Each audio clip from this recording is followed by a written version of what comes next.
আমরা এই যে ফেসবুক পেজ যেটা আছে আমাদের যে পেজটা, এই পেজে আর একটু বেসিক আমরা কিছু কাজ করব, যে কাজগুলো না করলেই নয়।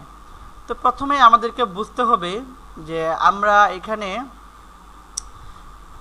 CTA button, call to action button, এটা সেট করব।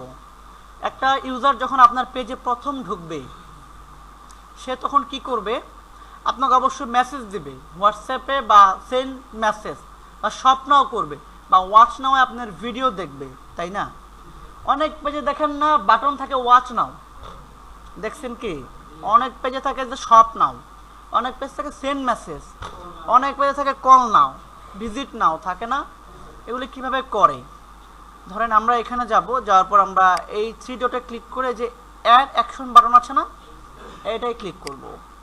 করে আমরা এটা ট্রাইটে ক্লিক করব। এরপর দেখেন আমাদের এখানে যে অপশনগুলো আছে, book now, sign up, get text, get people to contact you, send message, এটা আমাদের চালু আছে। আমরা যদি সেন্ড হোয়াটসঅ্যাপ মেসেজ করি, তাহলে হোয়াটসঅ্যাপ নাম্বারটা এখানে দিয়ে ভেরিফাইড করে দিয়ে গেলে ওইটা হয়ে যাবে। আমরা যদি কল নাও করি তাহলে ফোন নাম্বার, সেন্ড ইমেল করলে মেইল নাম্বার দিতে হবে, ওয়াচ নাও করলে ইউটিউব চ্যানেলের লিঙ্ক বা আপনার যে কোনো ভিডিও শেয়ারিং প্ল্যাটফর্মের লিঙ্ক এখানে দিতে হবে। হ্যাঁ, তারপর লার্ন মোর করলে আপনার ওয়েবসাইটের লিঙ্ক দেওয়া লাগবে। হ্যাঁ, এভাবে সবগুলো হচ্ছে আপনাকে, যেমন বাই নাও করলেও আপনাকে ওয়েবসাইটের লিঙ্ক দেওয়া লাগবে। বোঝা গেছে? ধরেন আমি একটা করে দেখাই, সবগুলোর প্রসেস মোটামুটি সেম। ওকে, ক্লায়েন্টের এটা রিকোয়ারমেন্ট থাকে, শুধু সিটিএ বাটন অ্যাড করে ডলার নেয় পাবলিক, এরকম অনেক আছে, ক্লায়েন্টও আছে, এও আছে, সেও আছে, কাজ দেয়। তো এখানে দেখা গেছে যে ওয়াচ নাও আমি ক্লিক করলাম, করে আমি নেক্সট করি। এবার আমার কি বলছে, অ্যাড ওয়েবসাইট লিঙ্ক, অ্যান্ড আমার তো ওয়েবসাইট কি, আমার তো ইউটিউব চ্যানেল, তাই না? তো আমি ইউটিউবে ঢুকি, ধরেন আমি ঢুকলাম youtube.com/আরিফুল ইমন। তো এটা ধরেন আমার চ্যানেল, তো এই চ্যানেল লিঙ্কটা আমি দিয়ে দেবো যাতে ওরা আমার ভিডিওগুলো দেখতে পারে। তো এখানে যাব, এখান থেকে আমি Ctrl+C করে নিব, নিয়ে আমি কি করব, এখানে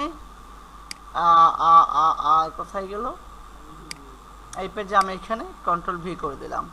ওকে, এইটা আমি সেভ দিয়ে দিলাম। হ্যাঁ, তো এইবার দেখেন এই যে এখানে কি ঘটলো, এটা আমরা দেখব কিভাবে। এটা সিম্পলি রিলোড দিয়ে নিই। এরপরে আমরা আচ্ছা, এখন এখান থেকে যে আছে না ভিউ এসে যাব। এই দেখেন ওয়াচ নাও চলে আসছে, টেপ পাইছেন? আগে এইটা ছিল না, আগে ছিল সেন্ড মেসেজ। এখন আমি যদি আবার পরিবর্তন করি, তাহলে যে এক্সিট ভিউ অ্যাস করে নিব। এরপর আমি এইখানে যাব, যাওয়ার পর আমি কল টু অ্যাকশন বাটনে যাব, এটা চেঞ্জ বাটনে যাব, যাওয়ার পর সেন্ড মেসেজে যাব, সেভ নেক্সট করে দেব, সেভ দিয়ে দেব। হ্যাঁ, এবার দেখেন আমি আরেকবার রিলোড দেই, দিয়ে আমি যদি এখান থেকে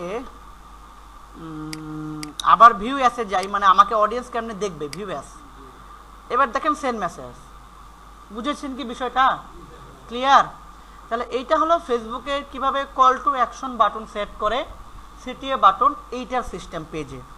এরপর আমরা দেখব কিভাবে ফেসবুক পেজের অ্যাক্সেস আরেকজনকে দিবেন, এবং কিভাবে একটা পেজে মাল্টিপল 10 জন কাজ করবে আপনার পেজের জন্য, বা আপনি কিভাবে ক্লায়েন্টের পেজের অ্যাক্সেস নেবেন। পুরোপুরি রিয়েল লাইফে যেমন করি অমনি দেখাবো, ওইটা একটু লং হবে। সো এটা আমরা